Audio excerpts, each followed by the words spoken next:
신중한 입장을 보였습니다. KTV 정유림입니다. 북한은 이번 북미 정상회담을 발판 삼아 경제 발전을 꿈꾸고 있는데요.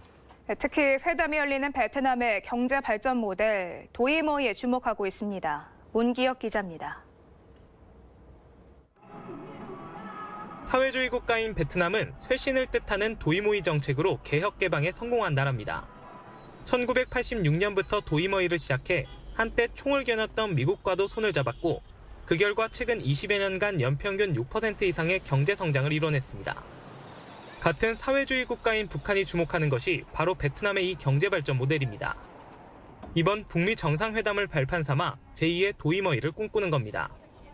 지난 1차 회담과 달리 북한 경제를 담당하는 오수용 노동당 부위원장이 수행단에 포함된 것도 이런 이유로 풀이됩니다.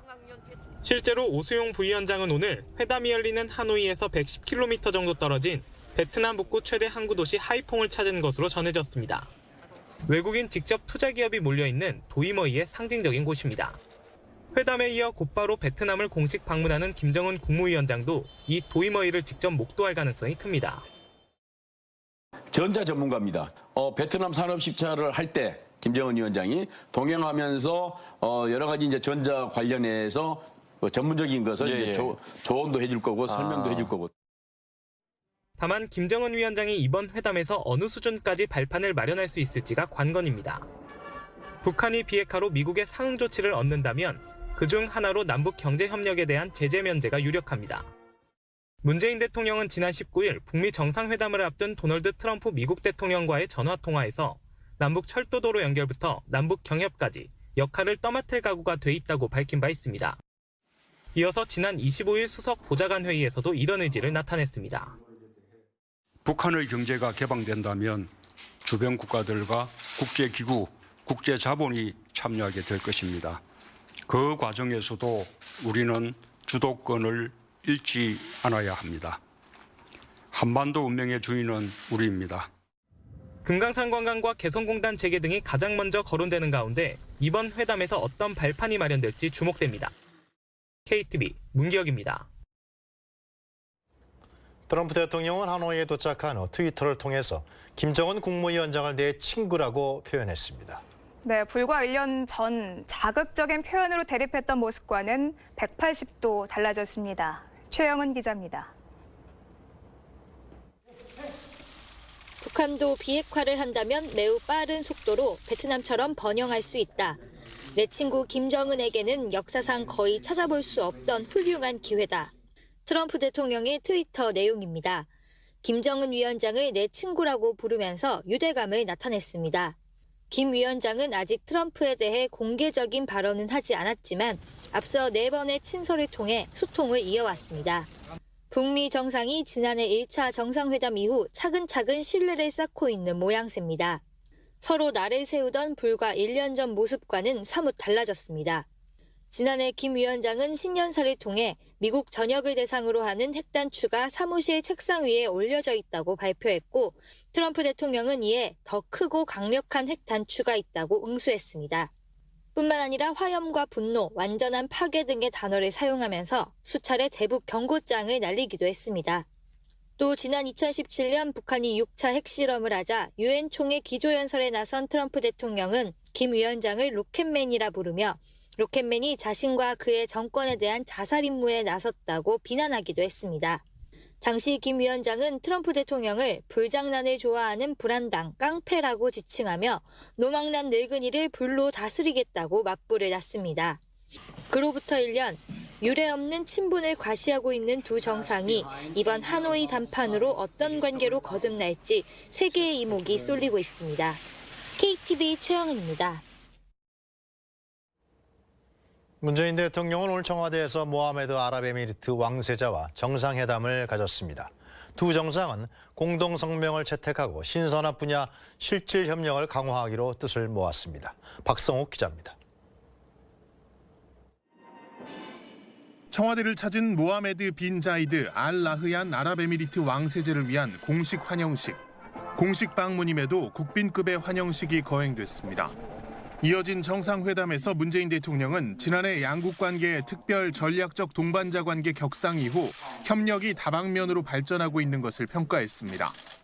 4차 산업혁명 시대에 대비해 양국 협력을 신산업 분야로 확대하자고 제안했습니다.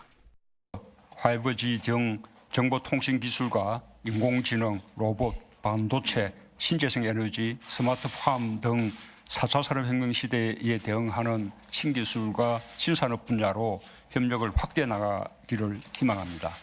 문 대통령은 모하메드 왕세제가 아랍 국가 중 처음으로 가톨릭 교황님의 방문을 성사시킨 것을 언급하며 이번 방안을 통해 한반도의 항구적 평화와 번영의 기운이 널리 퍼지기를 기대한다고 말했습니다. 모하메드 왕세제도 북미 정상회담을 언급하며 한반도의 평화가 찾아오기를 기대한다고 말했습니다.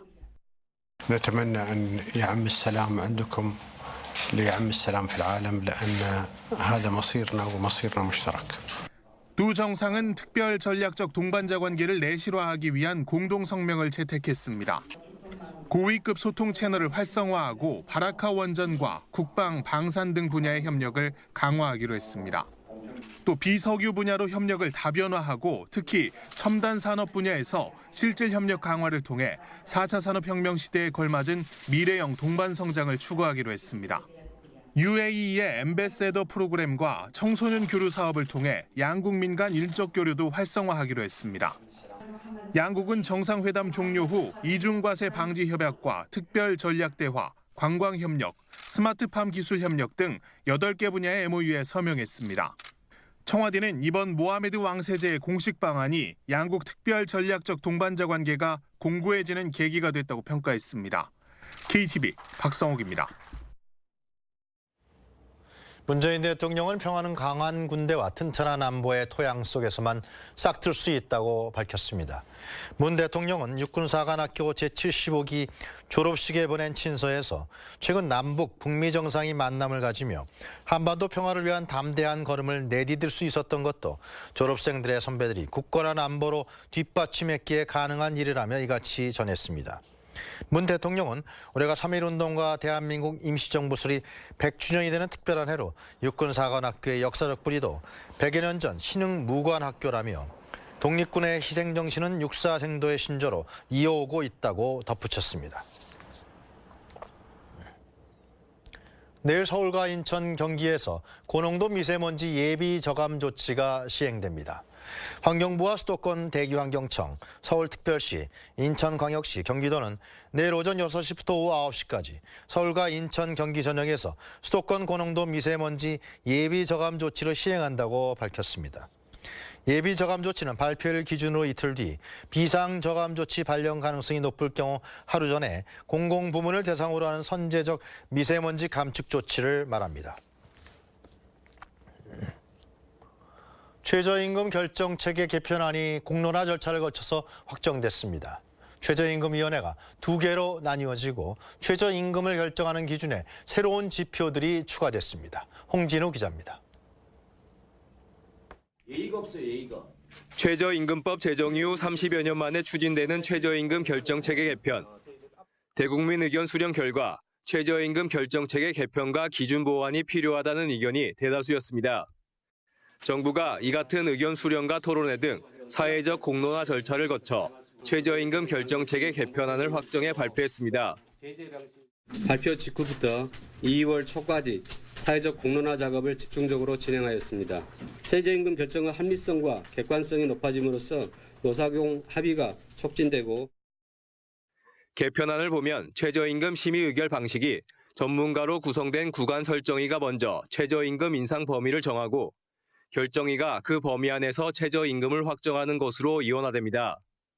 최저임금 심의 구간을 설정할 전문가 위원 9명은 노사정 추천과 노사 순차 배제를 통해 구성하기로 했습니다. 또 결정위원회는 노사 공익위원 각 7명, 총 21명으로 구성하고 여성과 비정규직 근로자, 소상공인 대표 등으로 구성원을 다양합니다. 정부가 독점으로 추천해온 공익위원은 국회가 4명, 정부가 3명 추천하는 방식으로 개선됐습니다. 최저임금 인상 범위를 정하는 기준도 추가 보완됐습니다. 최저임금을 결정할 때 노동자의 생계비와 노동 생산성 등에 더해 고용에 미치는 영향, 경제 성장률 같은 경제 상황도 고려하기로 했고 초안에서 논란이 됐던 기업 지불 능력은 제외됐습니다. 많은 논란이 있었던 기업 지불 능력의 경우 다른 결정 기준과 중복되는 측면이 있고 결정 기준으로서 객관성, 구체성이 부족하여 재검토가 필요하다는 의견이 다수였고 고용부는 앞으로 최저임금 결정체계 개편을 통해 합리적이고 현장의 목소리가 충분히 반영된 최저임금 결정이 이뤄질 것으로 기대했습니다. 최저임금 결정체계 개편안은 다음 달 중 국회 입법 절차를 거치게 되며 정부는 내년에 적용할 최저임금 심의 때부터 새로운 결정체계 반영을 추진할 계획입니다. KTV 홍진우입니다. 이낙연 국무총리가 국정현안점검 조정회의를 주재했습니다. 이 총리는 공공기관의 민간위탁 정규직 전환과 처우 개선을 주안점으로 삼겠다고 밝혔습니다. 보도에 신국진 기자입니다. 정부는 지난달 말까지 공공부문 비정규직 17만 7천 명의 정규직 전환을 결정했습니다. 당초 목표였던 20만 5천 명의 약 86.3%로 이낙연 국무총리는 2020년까지 공공기관의 정규직 전환이 완료될 것이라고 말했습니다. 비정규직의 정규직 전환을 단계적으로 추진해 왔습니다. 정부와 지자체, 산하 공공기관과 공기업을 대상으로 하는 1단계 정규직 전환은 이미 목표에 근접했습니다. 이 총리는 이어 민간위탁 분야는 업무가 다양해 정규직 전환의 목표와 기준을 일률적으로 세우기 어렵다면서 3단계 전환 작업에서는 민간위탁 분야에 중점을 둬야 한다고 설명했습니다.